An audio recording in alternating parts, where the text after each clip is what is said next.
Hello traders.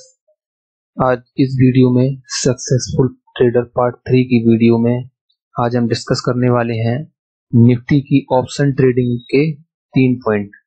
पहला point है, इसमें कम से कम निफ्टी की ऑप्शन ट्रेडिंग में कम से कम टारगेट और स्टॉप लॉस कितने पॉइंट का होना चाहिए, सही समय क्या है ट्रेड करने का और कितने दिन में कितनी बार ट्रेड लेनी चाहिए। निफ्टी की ऑप्शन ट्रेडिंग में आपका मिनिमम टारगेट 30 पॉइंट का होना चाहिए। मिनिमम से मिनिमम टारगेट आपका 30 पॉइंट का होना चाहिए। आपकी स्ट्रेटजी कोई भी हो, अगर उस स्ट्रेटजी में 30 पॉइंट का टारगेट आपको मिल रहा है तो आपका टारगेट मिनिमम 30 पॉइंट का होना चाहिए। चलिए निफ्टी के ऑप्शन ट्रेडिंग चार्ट पर आते हैं। ये यहाँ पर देखिएगा, अगर यहाँ पे किसी ने ट्रेड ली हुई है, अगर यहाँ पर कोई ट्रेड लेता है तो आपका जो मिनिमम टारगेट है कितने पॉइंट का होना चाहिए।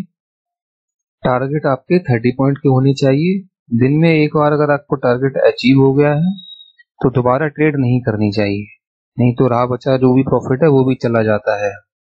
स्टॉप लॉस के लिए आपको विशेष ध्यान रखना है। स्टॉप लॉस आपके 5 पॉइंट का, 10 पॉइंट का, 15 पॉइंट का, 20 पॉइंट का, अधिकतम स्टॉप लॉस 30 पॉइंट से अधिक नहीं होना चाहिए।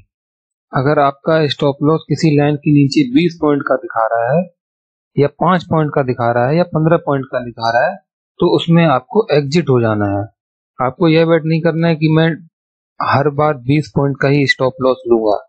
अगर जैसे मैंने यहाँ पे ये लाइन ड्रॉ की हुई है, आपके एनालिसिस के हिसाब से आप किसी भी प्राइस पे लाइन ड्रॉ करते होंगे, अगर उसके नीचे आता है तो एग्जिट कर ही देना। ये नहीं कि अगर आपका स्टॉप लॉस 10 पॉइंट का हिट कर रहा है और आप और 10 पॉइंट हिट होने के लिए वेट कर रहे हैं कि मैं हर बार स्टॉप लॉस 20 पॉइंट का ही लूंगा।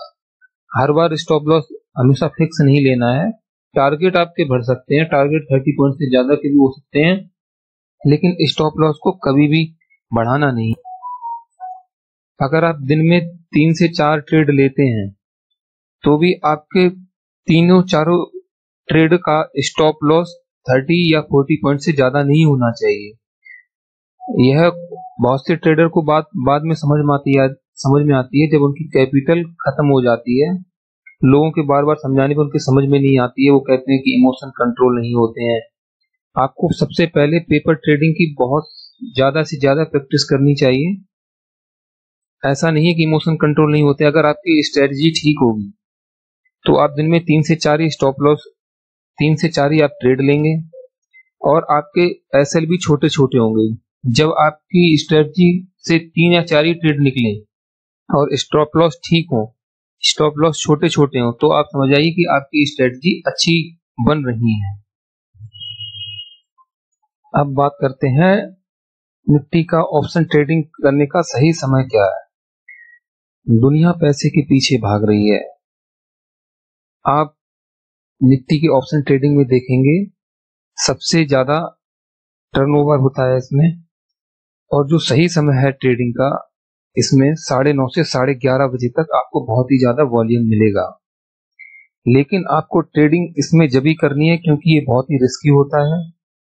ट्रेडिंग जब भी करनी है जब आपकी स्ट्रेटजी बहुत ही अच्छी हो, आपने बहुत ही ज्यादा पेपर ट्रेडिंग की हो, बहुत ही उसकी प्रैक्टिस की हो और आपकी स्ट्रेटजी से छोटे छोटे एसएल बन रहे हो और बड़े बड़े टारगेट हिट हो रहे हो।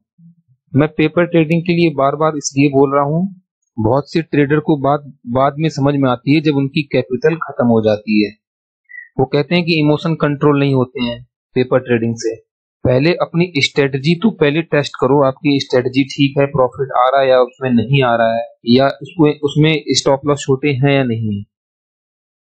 9:30 से 11:30 बजे तक का निफ्टी में ऑप्शन ट्रेडिंग का टाइम इसलिए भी सही है, अगर आपकी कोई स्ट्रेटजी बनती है और आप उसमें ट्रेड लेते हैं तो आपको एक अच्छी मूवमेंट देखने को मिल जाती है।